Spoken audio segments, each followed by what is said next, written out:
Boa noite, boa noite. Vamos ver se a Ana já tá aí. Aninha. Boa noite todo mundo. Porra, galera em peso. Manda o convite pra mim, Ana Carla, pra eu aceitar. Calma, calma. Relaxa. Boa noite, Kel. Boa noite todo mundo que tá entrando. Aí. Ana Carla.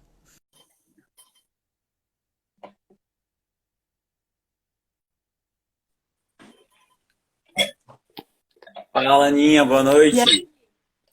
boa noite. Aninha, bem-vinda à minha live. Nossa live, né? Olha a galera que já tem aí conectada e aumentando, subindo. Meu pai, sagrado. Então você Tem fica um pouquinho alguém mais aí? nervosa que já tá. Ana, Ó, tem gente no grupo. né?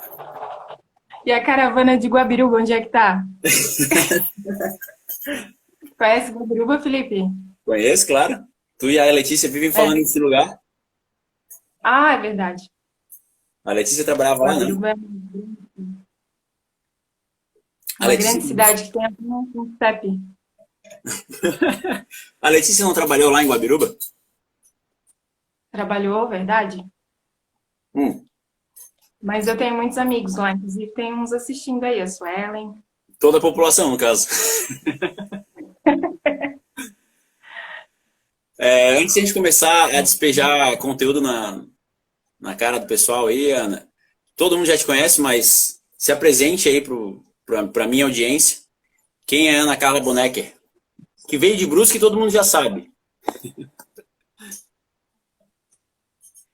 Então, meu nome é Ana Carla, não é Ana Clara, né? Nem Ana Paula, é Ana Carla. Trabalhei com o Felipe na consultoria durante alguns anos. Foi lá que a gente se conheceu né, formamos uma amizade, uma parceria de trabalho. Aprendi muito com o Felipe, aprendo até hoje e por isso estou aqui. Também trabalhei em escritório de contabilidade. Hoje eu trabalho para uma indústria metalúrgica, presto serviço exclusivamente para essa indústria. E até é por isso que eu não consigo me dedicar tanto ao Instagram, né? Porque às vezes o pessoal pergunta por que que eu não boto caixa de pergunta, por que que eu não faço vídeo e tal. Mas eu tenho um emprego formal, digamos assim. Mas gosto muito de postar conteúdo na minha página, só que como já mencionei lá, meu negócio é mais escrever. Não gosto de botar a cara no ar, assim. Vai se Mas eu acostumar. vim porque foi um convite realmente especial, então eu vim. Não, quando ela diz convite especial, foi uma pressão especial, né? Na verdade, eu não fui convidada, né? Eu fui coagida. Mas tudo bem, né? É, Estamos aí. ela me fez fazer umas promessas cabulosas, que eu vou ter que pagar na live de hoje, inclusive. Né, É já. verdade. Então, na verdade, não foi bem, tô aqui porque sou amigo dele. Foi uma pressão fodida para ela estar aqui hoje. Ah, também tem galera de Nova Trenta aí, viu? Né? São seus seguidores, mas Estado inteiro. Não, a maioria que me segue, te segue também. Estado inteiro aí hoje em peso. Então, a Ana Carla aceitou meu convite para a gente falar sobre malha fiscal, né, que está bombando. A Ana Carla também curte um vinho. Ó. E a gente vai falar sobre as principais pendengas da malha fiscal. Eu vou deixar os comentários abertos durante toda a live. Assim esconde a cara da Ana ali. Para que vocês façam as perguntas durante a live. É, e também já separamos aqui pelo menos 7 tópicos para falar durante a live. Inclusive, o retorno que nós tivemos do Super Pickler, que eu tenho que declarar um para ele hoje. Eu não estou conseguindo acompanhar, é muito comentário, não estou nem conseguindo acompanhar. Mas conforme eu for recebendo aqui as perguntas, a gente vai respondendo, tá? Vamos começar, Ana, com aquele ponto que eu acho que é o mais, não o polêmico, mas o mais absurdo em alguns casos, que é em relação à venda não, né? Recebimentos no cartão em valor superior ao declarado no PGDAS ou ao declarado na DIME, no caso de empresas de regime normal. que foi uma inconsistência que pegou boa parte das pequenas empresas, principalmente. Eu vi alguns casos de empresas de regime normal também, que caíram nessa pendência, mas principalmente empresas do Simples, que tiveram essa divergência. Vou começar comentando sobre isso. Você começa, Vaiana. Você começa comentando sobre o caso. Então, eu acho curioso, Felipe, porque essa divergência ela já vem acontecendo nas outras malhas, né? No concorrência leal, 1, 2, 3. Então, já é de conhecimento geral da população de que o Estado tem as informações de venda no cartão, então as empresas, né, que não tiram cupom de tudo, teriam que tirar no mínimo, né, o que passa no cartão. Mas infelizmente aí, pelo que eu soube, bastante empresas caíram nesse tipo de divergência novamente. E aí, claro, tem situações em que de fato existe uma divergência do recebimento do cartão com o faturamento dentro, né, considerando dentro do mês, e que não seria uma fraude, não seria nada errado. Até podes comentar sobre isso melhor do que eu. Mas, de um modo geral, não tem o que fazer, né? Tem que retificar e recolher o imposto. Perfeito. Não, isso que tu comentou, eu até peguei um caso, eu fui visitar um cliente semana passada, e ele veio com uma situação como essa. Ele teve um cliente que caiu na malha. Caiu na malha, acho que é a expressão errada, né? Mas acusou inconsistência na malha da divergência de cartão e ele me assegurou que é o cliente raridade, né? Que é o cliente que emite nota de tudo que ele vende. E ele achou estranho acusar essa divergência para esse cliente que ele sabe que tudo que ele vende tem cupom ou nota. E daí o que eu dei para ele de sugestão de que deveria ser um motivo foi justamente isso que tu comentou. Que muitas vezes a divergência ela aparece não por uma fraude, não por uma falta de emissão de nota, mas sim por uma real divergência entre o recebido no cartão e o emitido de documento fiscal, porque a empresa muitas vezes vende a prazo, aí acumula o recebimento em um mês, onde naquele mês a soma das parcelas de meses anteriores chega a ultrapassar o valor das notas ou dos cupons daquele período. Então pode acontecer de a inconsistência, na verdade, não ser relativo a uma omissão de receita, e sim uma divergência de recebimento por conta de vendas a prazo, vendas parceladas, né? E pode acontecer o contrário também, né? Empresas que trabalham sob encomenda e recebem antes de produzir. Então, aparece no cartão a receita antes, e aí, pela legislação, se emite um DAV, né, para documentar, e depois se emite o cupom fiscal só quando entrega a mercadoria. Então, são casos possíveis, né? Não é a maioria, mas é possível. Perfeito, perfeito. Só complementando ali... Hã? Nesses casos, o que a gente faz? Então, já vamos chegar à solução. Só fazer um parênteses rápido pro comentário ali do Caio. Ele perguntou se tem... Comentário irônico, obviamente. O Caio que adora ICMS, né? Inclusive, a plataforma dele tem um nome quase que ICMS, CSM, só falta o I. Ele perguntou qual que é a base legal que exige emitir nota de tudo. Tá zoando aí o Caio. Bem visual com esse cara aqui.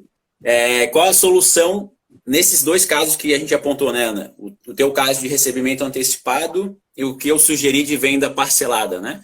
Qual que é a solução? O próprio Pickler falou isso na live que está salva no portal do CRC, né, no YouTube do CRC, que nesse caso basta apresentar a informação ao auditor, que o auditor vai excluir a inconsistência manualmente, como ele mesmo colocou na live, né? Então você apresenta a justificativa através do chat, pode ser, que não funciona muito bem, mas, né, serve para isso. Você apresenta ali a justificativa, o auditor vai avaliar a situação e vai excluir a omissão de receita, vai excluir ali a inconsistência baseado na informação que você vai fornecer a ele. Certamente a empresa tem um controle dos recebíveis, né? Ela tem um controle que aquele valor é relativo a uma venda que ainda vai ocorrer, no caso que você sugeriu, ou que refere-se a um acumulado de parcelas recebidas de vendas em períodos anteriores. Então a empresa tendo o controle, ela apresenta para justificar e sumir a inconsistência. Foi colocado ali agora que o chat está offline, mas o Pickler já avisou que o chat está offline temporariamente. Inclusive foi um comunicado do CRC, né, Ana? A gente estava falando sobre isso ontem. Um comunicado do CRC avisando que o chat ficaria offline temporariamente, porque eles iriam capacitar internamente os auditores porque tava tenso o negócio. Nossa, Não, não vou nem comentar. essa foi a melhor, né? Vão capacitar internamente os auditores porque tava complicado o negócio. Porque o estado inteiro já notou que capacitado eles não estão, né? Aproveitando esse ensejo, vou até aproveitar, já puxar um segundo tópico. Mas antes, para finalizar, o primeiro, né? A gente falou sobre casos em que não são inconsistência, mas para os casos que são inconsistência de fato, né, Ana? Qual que é a solução? Já que eu falei da situação em que não há inconsistência, como que se corrige? E quando for inconsistência de fato, como é que se corrige, Ana? Considerando empresa do simples. Considerando empresa do simples. Então, muita gente me perguntou se tem que emitir documento fiscal. Não tem mais como emitir documento fiscal naquela época, né? Então, teria que retificar o PGDAS, por consequência, a contabilidade, a DEFIS, e aí tu retificas um PGDAS-D do janeiro do ano passado, né? Vai refletir em cascata durante todo o período e até hoje, né? Porque muda as alíquotas, né? Pode mudar, no caso, né? A receita bruta acumulada. Mas esse seria o caminho para regularização. Perfeito. Retificar o PGDAS, complementar a receita e pagar a guia da diferença. É isso aí. E se for empresa de regime normal, a sugestão é declarar o débito no quadro 4, campo 70, da DIME, né? E no SPED através de um código de ajuste de outros débitos lá no E111. Essa seria a solução, então, para omissão de receita relativa à venda no cartão. É mais difícil empresa de regime normal cair nisso, né? Mas aconteceram alguns casos. Eu estava aproveitando o comentário sobre o chat, Ana, para falar sobre aquilo que eu acabei de falar contigo ali no WhatsApp. Que hoje eu recebi relato de dois clientes hoje. Agora há pouco o Wagner, se o Wagner estiver aí, manda uma mensagem no chat. O Wagner mandou mensagem para mim no Telegram e a Gabi mandou mensagem para mim no WhatsApp, avisando que o fiscal ligou hoje no escritório, no caso da Gabi lá na empresa, cobrando por que eles não retificaram nada até agora. No caso do Wagner, inclusive, eles falaram que tinha que retificar. Tá aí o Wagner. Ó.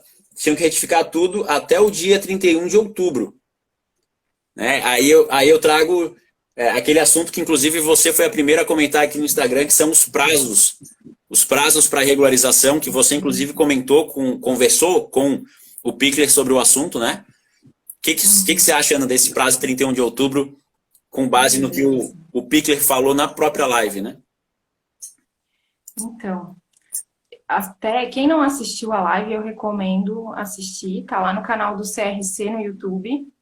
É uma live do CRC que convidaram o Pickler e a Lenay, que é diretora do DIAT, né? O Pickler é o gerente ali do grupo que criou as malhas fiscais, né? Então, ele é o pai dessa criança, digamos, né? Vou mostrar Então, ele é o único que tem respostas plausíveis, né, para essas situações de malhas. Os outros fiscais, né, lógico, não posso generalizar, mas pelo que eu tenho ouvido comentários, ali é a carinha dele. Esse é o pai da malha fiscal. Esse é o pai do problema. Continua. Mostrasse a cara dele, perdi meu raciocínio. Era sobre a live. A live, estava explicando sobre a live.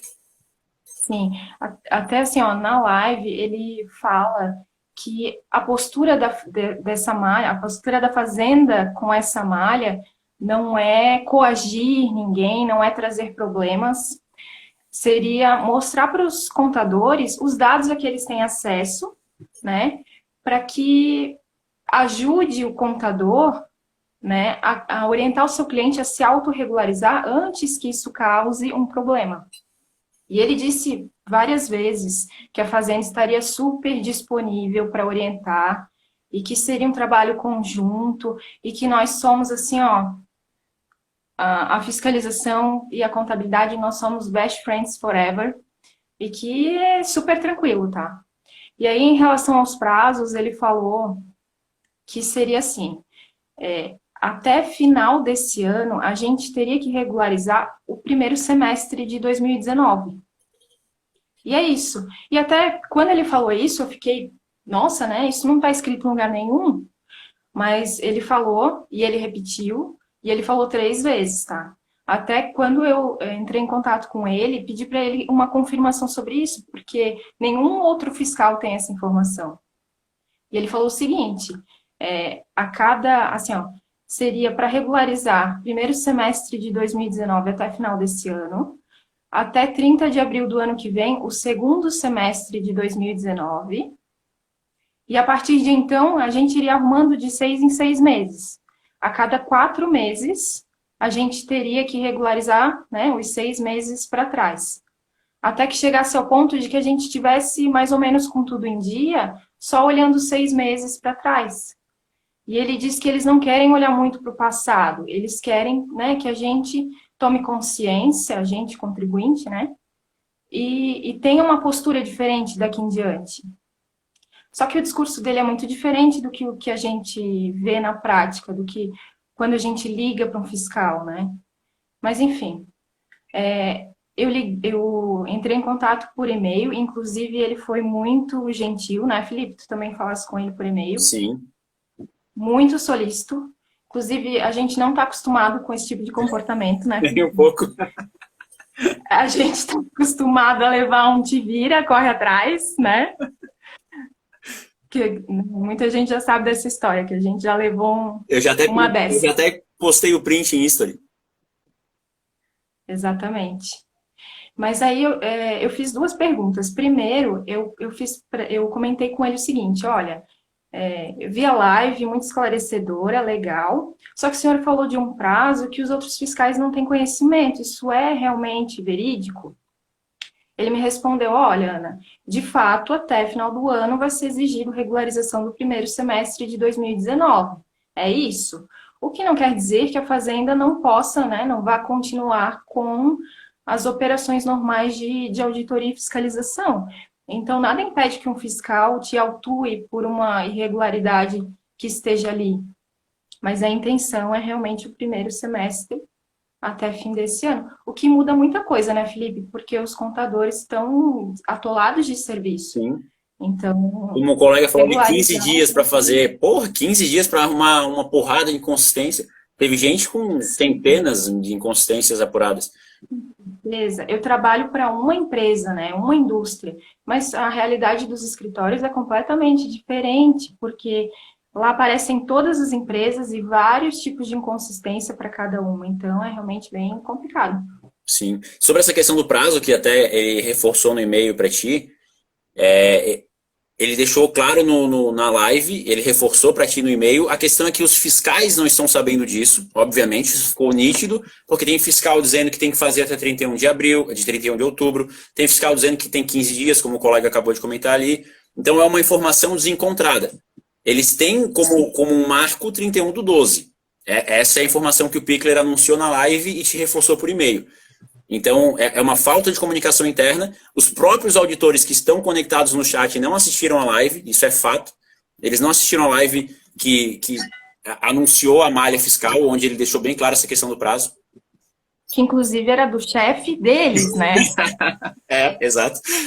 E então, além disso, né, além dessa questão da divergência de informação em relação ao prazo, ele deixou muito claro na live, como você falou, também recomendo que assistam, que a malha fiscal não é um novo trabalho, não é jogar, ele deixou muito claro isso logo de início, não é jogar o trabalho no colo do contador, não é terceirizar o trabalho da fazenda, como eu já vi comentando, algum comentário aqui na live, agora há pouco, que terceirizou o trabalho da fazenda, não é o papel da malha fiscal, tá? E aqui eu vou fazer uma coisa que eu nunca faço na minha vida, eu vou tomar a frente e tomar as dores da CEF, tomar as dores do fisco, porque a malha fiscal, na verdade, não é terceirizar trabalho.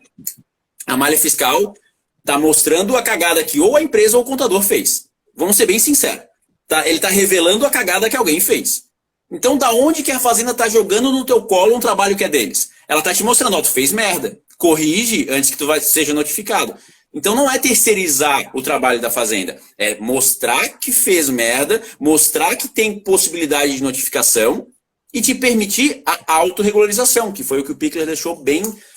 enfatizou bem, deixou bem claro que ele quer que você se regularize de forma voluntária, né, sem que seja notificado, e aí o ônus é bem maior. Então, eu defendo esse primeiro ponto. Não é terceirizar trabalho da fazenda. Ele está te cobrando algo que tu fez errado, ponto, né? Isso é bem simples.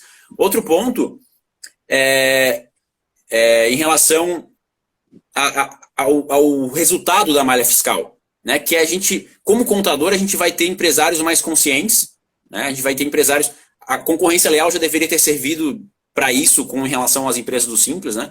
Empresários que comecem a ver de uma forma diferente a sonegação, a fraude, que sabe que tem uma consequência fazer errado, né? Então vai melhorar o nosso serviço a médio e longo prazo e vai tornar o empresário mais consciente de que o que ele faz de errado tem consequência, né? Eu sou um defensor, sou fã da malha fiscal, tá? Porque para mim só traz benefícios. Dá trabalho? Dá, óbvio, né? Mas vai dizer, Ana, para você que trabalha na empresa, na indústria, não foi melhor você ter retificado do que ter tomado uma notificação? Com certeza. E agora, inclusive, eu tenho um motivo mais plausível para exigir certos tipos de comportamento. Porque, por exemplo, receber nota fiscal de devolução do Simples com crédito no campo próprio, Felipe, é um negócio assim de estourar uma champanhe, porque não acontece, Sim. né? Então, e tu dizer assim, não, isso aqui não aceito. Tu emite para mim uma nota complementar, nossa, é uma dor de cabeça absurda, porque até entendo o lado da empresa, porque normalmente a pessoa que está ali na linha de frente da empresa é a mesma que emite a nota. Então, ela não tem muito conhecimento técnico, né? E aí, mas o que me deixa intrigada é porque, inclusive, muitos contadores não orientam, né? De que uma nota eletrônica de devolução emitida pelo Simples tem que ter destaque do ICMS. Isso, inclusive, eu tenho um post que eu já postei, repostei um zilhão de vezes, porque, assim, a gente precisa criar essa cultura de destaque na nota da devolução. Sim. E tanto que isso aí criou um problema enorme, e agora eu posso dizer, não aceito mais isso aqui, sabe? E agora eu tenho um motivo bastante plausível para dizer isso. Exatamente. Até frente a outras empresas, né? Não só internamente com o próprio empresário, com o seu próprio cliente, mas também em relação a fornecedores, a clientes que se recusavam a fazer, não, todo mundo aceita sim, todo mundo aceita só nos dados adicionais. E esse caso do Vou fazer uma carta de correção. carta de correção resolve. E esse caso do Simples que você comentou é tão frequente e é uma coisa tão simples de se resolver, né? Porque 90% das pessoas que fazem errado a nota de devolução sem o destaque em campo próprio é porque não sabe que para poder destacar em campo próprio tem que utilizar o CES-OICN 900 e cismam em devolver com 400, por exemplo, né? Então é uma solução extremamente simples de se aplicar, né? Tu já viu aí nos comentários a quantidade de ex-colegas que tem aí na live? Tá Meu Deus, viu o Augusto, a Fabiola, o Caio, a Tati, a Uia. Então, estão só conversando. Estão só de conversinha. É uma família. Eu não estou conseguindo ler porque ou eu foco aqui ou eu leio. Não dá para fazer as duas coisas. Mas já que a gente está no assunto do Simples ali, Felipe, eu vou te falar que na indústria onde eu trabalho, realmente tentou-se implantar uma política de recusar esse tipo de nota sem o destaque no campo próprio. Mas por muito tempo não colou, porque é realmente uma dificuldade imensa. Então, na nossa malha apareceram notas em que foi creditado o ICMS em campo próprio e que não havia destaque. E pelo que eu recebi vários comentários, isso é um problema de muitas e muitas e muitas empresas. Não e aí, qual que seria como retorno também, né, Ana? Exatamente. E só para, né, situar, se de repente alguém não sabia da informação, né, na resolução do Simples Nacional, fala claramente que se a nota for eletrônica, regra geral, o Simples não destaca ICMS, né? Mas se ele fizer uma devolução com nota eletrônica, ele precisa destacar ICMS em campo próprio, né? Para que o fornecedor consiga descreditar desse ICMS. Então, foi um caso que aconteceu demais, assim, de essa inconsistência de que as empresas creditaram, no lançamento do SPED, mas não existia o crédito efetivamente, não existia o ICMS em campo próprio na nota. E aí a posição que se teria inicialmente, com base na informação de que o Malhas veio para aumentar a arrecadação, seria o quê? Eu vou lá no meu SPED fiscal, excluo o crédito, porque é indevido, foi feito da forma correta, da forma incorreta, aliás, e pago uma guia de ICMS, certo? Isso, inclusive, muitas empresas já fizeram. Mas eu, indignada com essa situação, entrei em contato com o pai do negócio e falei para ele, de uma forma muito educada e polida, que, né, falei dessa dificuldade de receber a nota da forma correta e que eu não acho justo glosar esse crédito, apesar de ter um erro, né, na forma de crédito. E em homenagem ao princípio da não cumulatividade, esse crédito é legítimo, porque se na saída eu tive um débito, na devolução eu preciso ter um crédito, certo? E além disso, a empresa sendo do Simples Nacional, se ela destaca ou não destaca, ela não vai pagar. Então, para o erário do Estado, isso não muda absolutamente nada, né? Então, questionei ele perguntando se não seria, de repente, aceitável eu retificar a FD tirando o crédito do campo próprio, do C100, mas lançando ele como um ajuste. E surpresíssima fiquei quando ele me respondeu que esse era o entendimento dele também, né? Que ele também não achava justo glosar o crédito e que a orientação dele seria justamente só trocar, tirar do campo próprio e lançar como um ajuste. Que era o que a empresa, na verdade, deveria ter feito desde o início, né? Sim. Mas temos, né, várias empresas nessa mesma situação. Mas quando eu recebi esse e-mail, primeiro que receber um e-mail de fiscal não é muito normal, né, Felipe?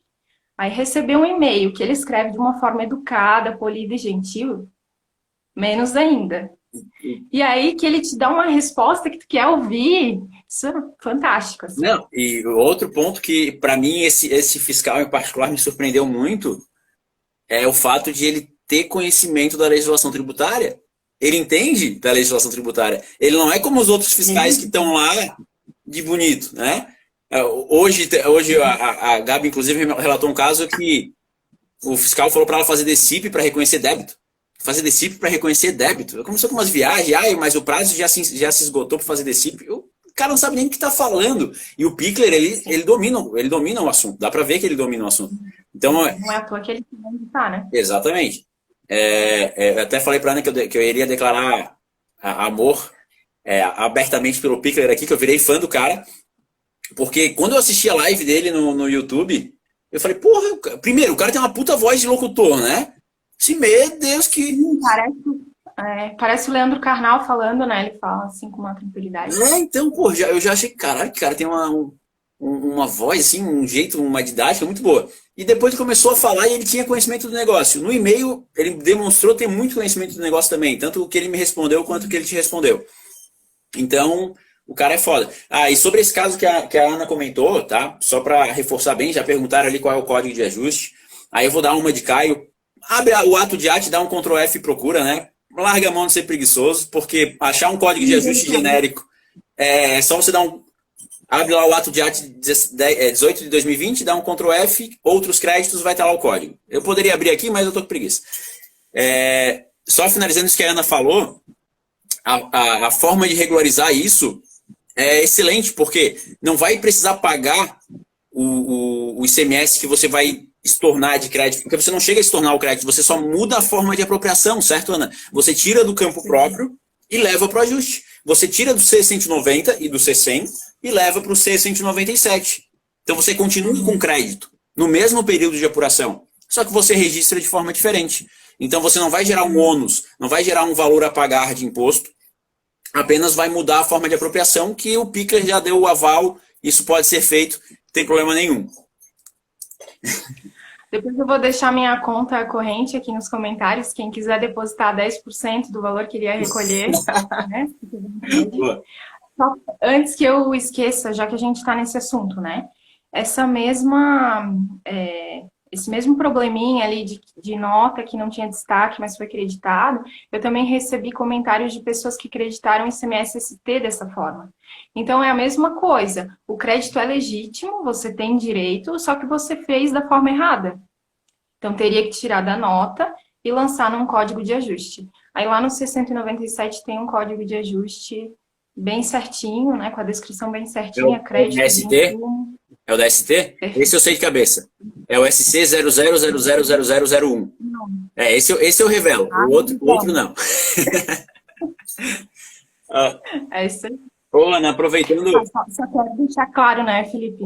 Esse tipo de inconsistência não quer dizer que todo mundo que teve esse tipo de inconsistência vai sair tirando, né, do campo próprio e jogando em ajuste. Porque se você fez um crédito que realmente é indevido, tem que excluir o crédito e recolher o imposto.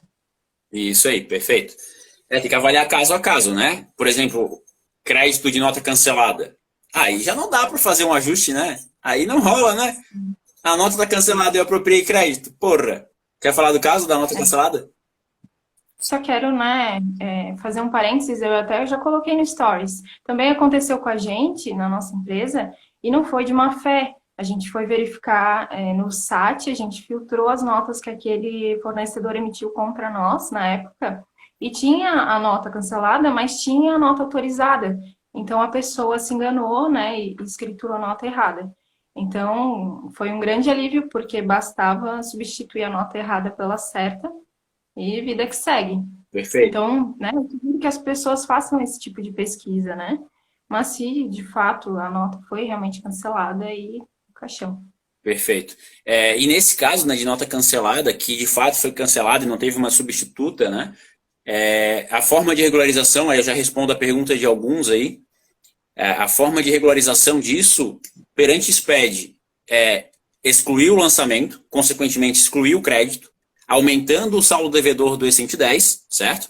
E perante a DIME, não tem que ser feito na DIME. Não dá para retificar a DIME de 2019, né?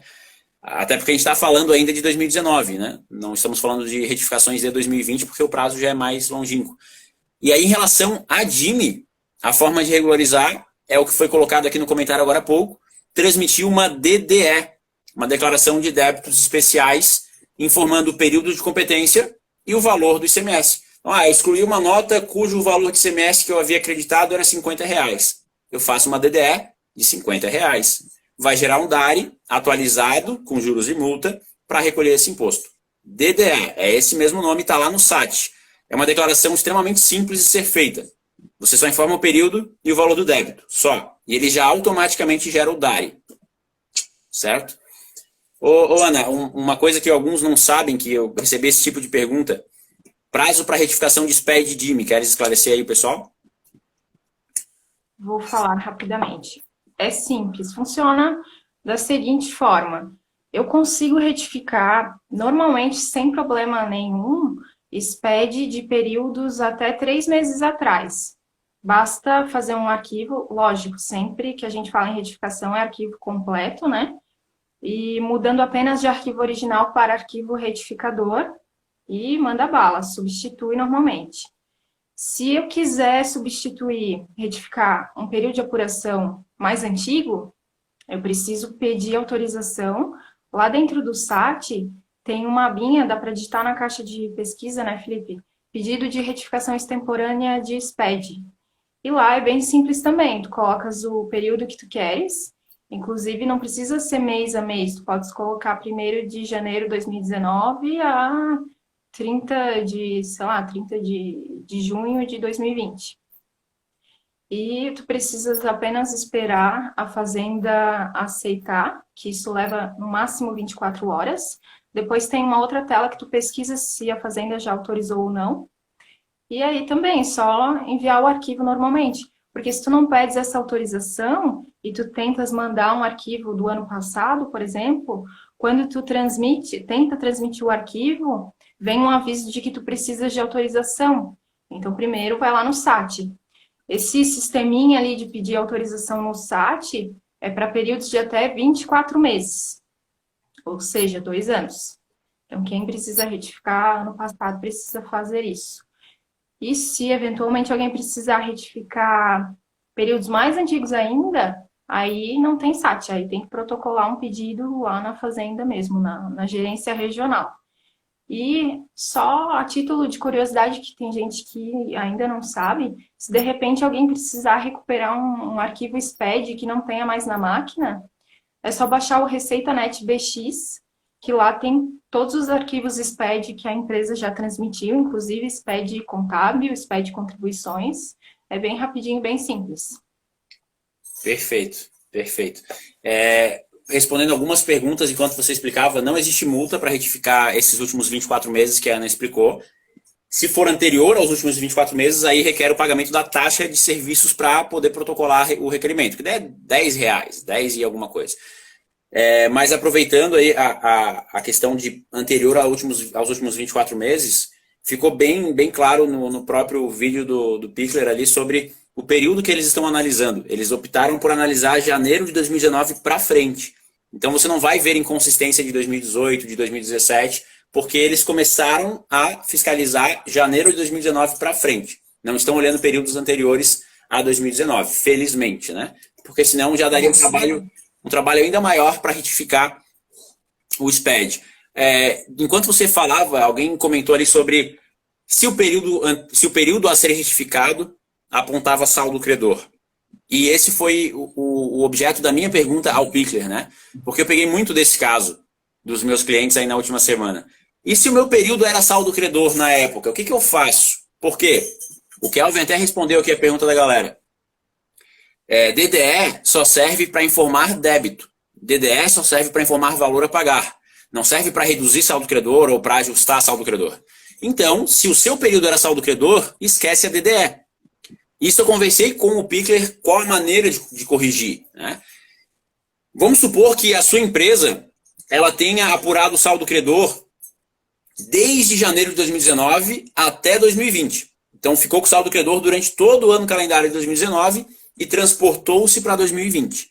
Aí nós temos um segundo problema, que é, além de eu não conseguir fazer DDE para reduzir saldo credor, como é que fica o arquivo de janeiro da DIME, que faz o confronto do saldo credor do período anterior e não vai bater com o SPED? A solução que o Pichler deu foi a seguinte: você retifica só o SPED, reduzindo o seu saldo credor em relação a 2019, retifica o saldo credor de todos os meses posteriores, consequentemente, né? E em relação à DIME, como você não pode mexer em 2019, já que o prazo para retificação é 31 de março do ano seguinte, em relação à DIME, a solução do Pichler foi: você retifica o mês de janeiro de 2020, estornando o crédito que você excluiu de 2019, você faz em janeiro de 2020, porque você não tem como fazer antes, que vai acusar uma divergência em relação ao SPED, porque esse lançamento de estorno em janeiro na DIME não vai aparecer no SPED, mas você tem um lastro para justificar isso. Você retificou o SPED excluindo o crédito com base na malha fiscal. Você salva lá a tela da malha fiscal, você faz uma planilha de controle, e quando o fisco vier a questionar da onde surgiu esse estorno, por que a DIME está diferente do SPED, você vai apresentar a justificativa. Não, está diferente por quê? Porque eu tive que excluir o crédito em 2019, eu não tenho como fazer o mesmo na DIME por conta do prazo de retificação, então eu fiz dessa forma para regularizar o saldo credor, tanto na DIME quanto no SPED. Segundo o Pichler, eles vão aceitar, e se aparecer alguma inconsistência futura, você apresentando isso, eles excluem a inconsistência. Perfeito? Isso em relação a períodos com saldo credor. Uhum. Só para deixar bem claro, né, Felipe? Eu falei aqui dos prazos para o SPED. Para a DIME, eu acho que o pessoal já sabe, mas só para frisar bem. A DIME a gente só consegue retificar até 31 de março do ano seguinte. Então, 2019 já era só DDE. Esse ano a gente ainda, os períodos desse ano a gente ainda consegue retificar até março do ano que vem. E aí também muita gente tem dúvida em relação a essa inconsistência, por exemplo, que eu comentei ali da devolução do Simples, né? Faz um ajuste no SPED. Tá, mas a DIME ainda vai continuar com crédito na nota? Mas infelizmente não tem o que fazer, vai ficar assim mesmo. O importante é que o saldo no final do período de ICMS a pagar ao credor, né, esteja condizente nas duas declarações. Perfeito. Até Salvo porque, esse teu caso aí, salvo. isso, até porque existe o confronto entre DIME e SPED, que é uma das inconsistências que eles apuram também na Cefaz, né? Um outro ponto, complementando isso que eu acabei de explicar, eu falei de uma situação onde o saldo credor permanece até o ano seguinte. Se não for o caso, que eu acompanhei essa semana, inclusive, numa consultoria, no meu caso, não ficou com saldo credor até o ano seguinte. Ele se esgotou o saldo credor durante o ano de 2019. Qual que é a solução nesse caso? Vamos supor que você tinha saldo credor em janeiro, fevereiro e março deu saldo devedor. Você vai retificar o SPED dos 3 meses. Vai aumentar o saldo devedor de março. O que eu vi muita gente fazendo? Fez DDE em janeiro, fez DDE em fevereiro, gerando valor a pagar em período de competência diferente do que vai gerar no SPED. Então, a solução para esses casos, o meu saldo credor ele se esgotou durante o próprio ano calendário de 2019. Você faz a DDE no mês em que resultar em saldo devedor no SPED. A sua DDE tem que caminhar junto com o seu SPED. Não faz sentido você gerar a DDE de janeiro e no seu SPED só dar saldo devedor em março, por exemplo. Então tem que ficar coerente a informação das duas obrigações acessórias, né? Tanto o SPED quanto a DDE. E um outro ponto que eu queria ressaltar aqui, Ana, que certamente você viu isso na live também, sobre o fato que o Pickler ressaltou de que não é uma nova operação de fiscalização. A malha fiscal não é uma nova operação. Tudo aquilo que está sendo apontado na malha já existe na base da CEF.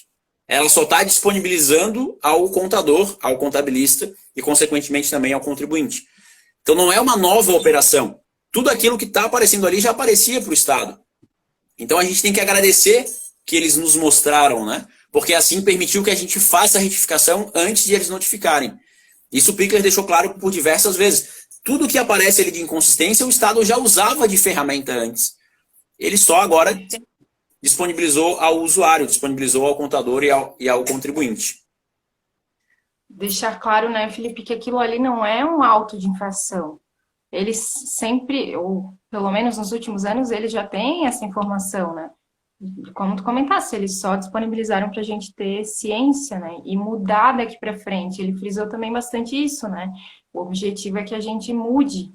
E aí eu quero comentar contigo o seguinte também. Muitos dos casos são os clientes, os empresários, né? Que não levam muito a sério essa questão fiscal, por ignorância mesmo, de repente, né? Sim. Mas tem casos em que a culpa é nossa. E eu digo nossa, departamento fiscal, linha de frente, a gente que está ali entre fisco e contribuinte. Porque muitos casos ali foi feito da forma errada apenas, né? Não, a gente não fez de má fé, fez por desconhecimento. E é por isso que a gente sempre frisa aqui a necessidade de estar continuamente, né, buscando conhecimento. E para isso a gente tem muito conteúdo bom aqui.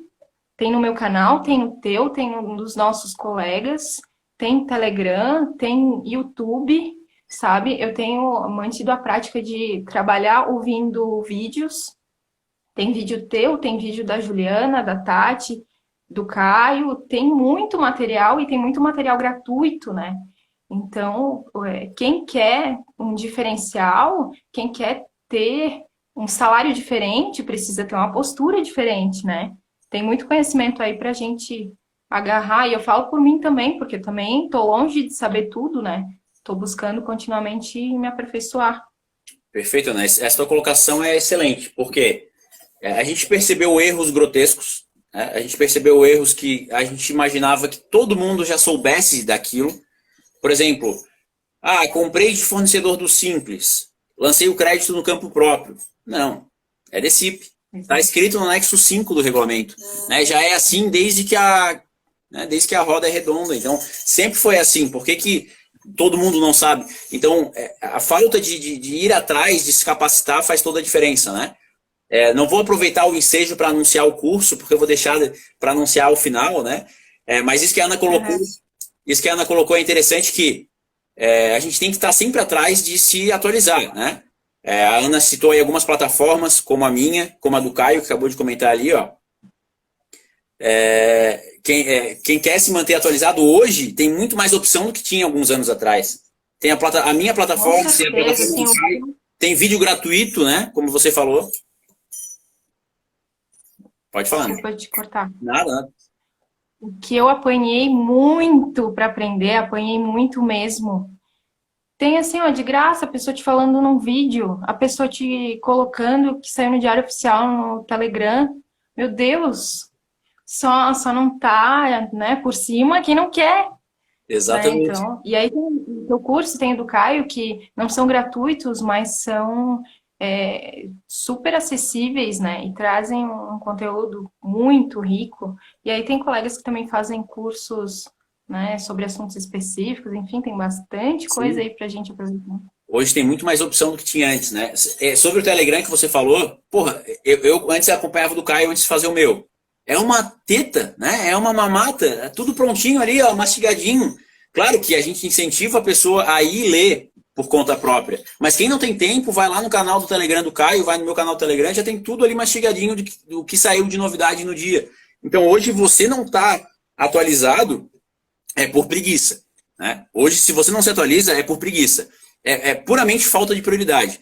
A gente está aqui dando uma live de 1 hora, eu e você dando uma live de 1 hora falando sobre as formas de regularização da malha de graça. Quem não está aqui é por falta de prioridade. Né? É porque não quer absorver um conhecimento gratuito. Então hoje ficou muito mais fácil realmente de se capacitar. E como você colocou, Ana, para você ser um pouco mais, para você ser um pouco mais valorizado, para você ser um pouco mais reconhecido, para você se destacar na sua profissão, você tem que estar sempre correndo atrás. Você fez um post, um history, na verdade, sobre o assunto um tempo atrás, de que geralmente quem se destaca fazendo mais em muitas empresas que não são meritocratas, que não reconhecem o zelo do profissional, né, acabam exigindo mais dele e não reconhecendo o seu esforço e reconhecendo o seu mérito. Mas a gente tem que cagar para esse tipo de empresa. Não quer me reconhecer? Foda-se, eu vou para uma empresa que me reconhece. Né? Se tu não fizer algo a mais, se tu fizer o basicão, eu vou sentar na minha cadeira aqui, vou lançar as minhas notas e acabou. Não vou ler porra nenhuma. Quando eu tiver uma dúvida, eu ligo para a consultoria. O que a consultoria me disser, eu vou aceitar como realidade total. Não vou nem conferir o que o consultor falou para ver se é verdade. Então, se tu se mantiver nessa rotina, tu vai ser sempre um profissional medíocre e tu nunca vai evoluir na vida, vai ser sempre um auxiliar fiscal lançando notinha o resto da vida. Né? Tu nunca vai dar o passo além disso. Né? Então foi excelente a tua colocação sobre o assunto.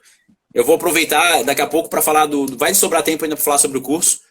Eu não sei se faltou algum ponto que tu não comentou, Ana. Algum ponto que tu... Tava olhando aqui no relógio. Não, ainda tem 10. 12. Só queria trazer mais um caso que eu lembrei. Quando tu estavas falando assim, meu Deus, mas tem gente que ainda não sabe disso? Eu lembrei que tem os casos também na malha que traz ali débito não escriturado ou inferior ao destacado no documento fiscal.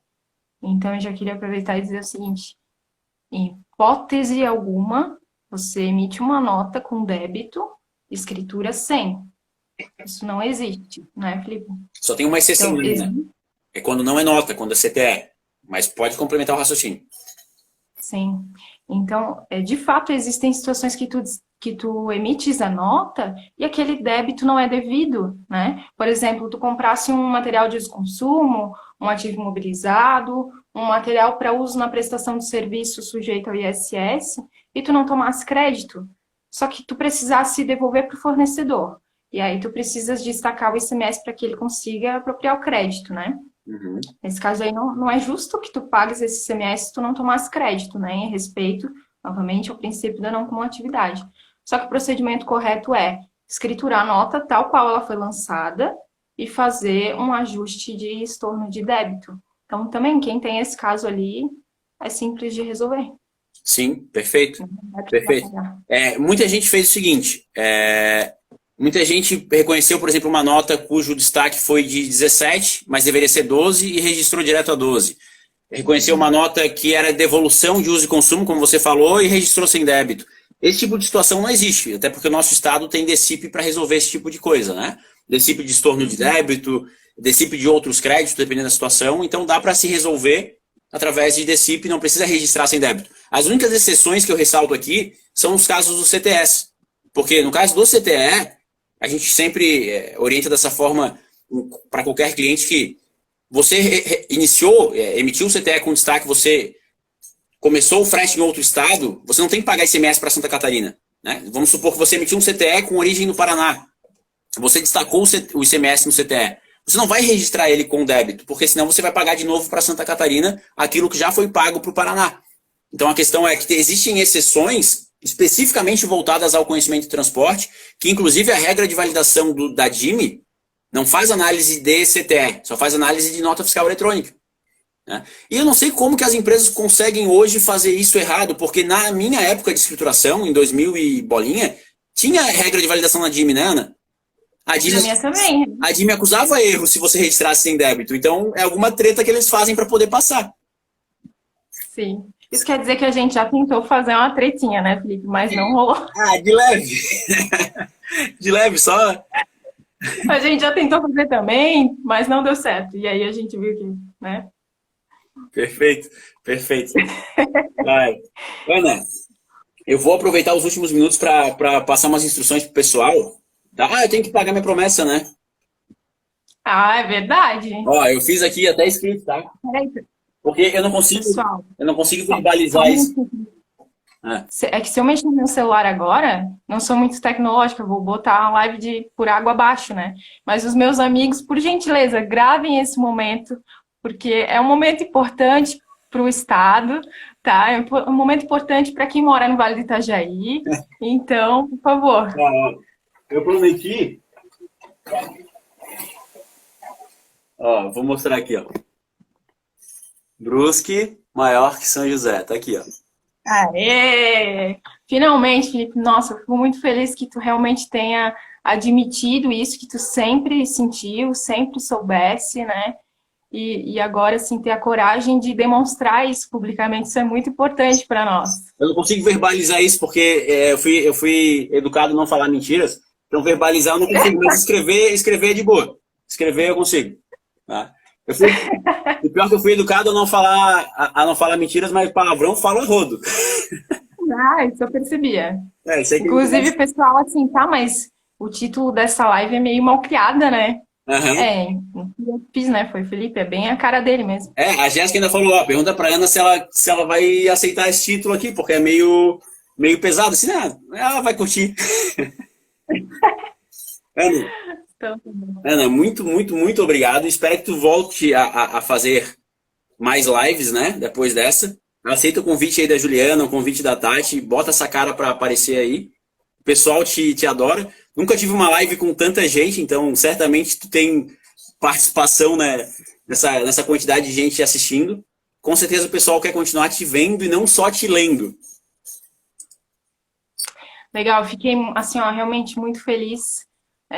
Porque eu recebi muitas mensagens, porque eu falei, né, que eu sou muito tímida, não gosto desse tipo de coisa, mas enfim, aceitei o convite, porque eu acho que a gente precisa, como profissional, se desafiar sempre, né, e eu recebi muitas mensagens carinhosas, né, do pessoal falando, vai dar tudo certo, e assim, me senti realmente muito, muito feliz.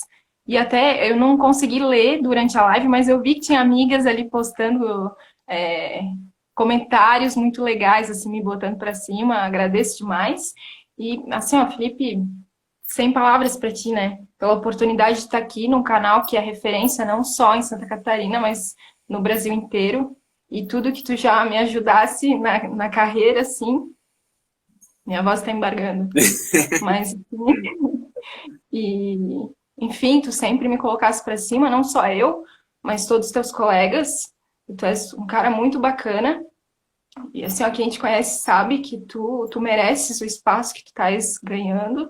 E eu sei que é daqui para muito longe, tu mereces. E a tua esposa, que é a tua produtora também, né, faz um trabalho excepcional. Parabéns aí para vocês. Muito obrigado por todos que, né, se disponibilizaram a ver um conteúdo sobre contabilidade numa quinta-feira à noite, que poderiam estar fazendo 1000 coisas melhores, né? Mas estão aqui com a gente. Muito obrigado. E me sigam lá no Insta, né? @AnaCarla É ponto Ana. Anacarla.cms. Anacarla.cms. Deveria ter colocado como condição do sorteio, moça, seguir a Ana. Vamos colocar como condição? Dá pra colocar como condição do sorteio, seguir a Ana? Dá pra colocar ainda? Não, porque muita gente já curtiu já. Ah, é? Já foi. Ah, tem alguém chorando ali, Ana. Eu li pra Jéssica, ela tá chorando. Tá. Ana, eu vou te agradecer que eu tenho um recadão para dar pro pessoal, tá? Eu não vou te deixar com cara de taxa enquanto eu falo aqui. Então, muito obrigado. A gente vai fazer muitas outras lives junto, com certeza, tá? Eu vou só dar um recado rápido pro pessoal. Depois eu faço o meu agradecimento ali no Isso para ti. Ó, muito obrigado. Gosto muito de ti e a gente vai continuar sempre junto. Beleza, obrigada, valeu. Tchau, Obrigado, tchau. Ana. Como é que eu expulso a Ana? Como é que eu saio também? Não sei. Me ajuda.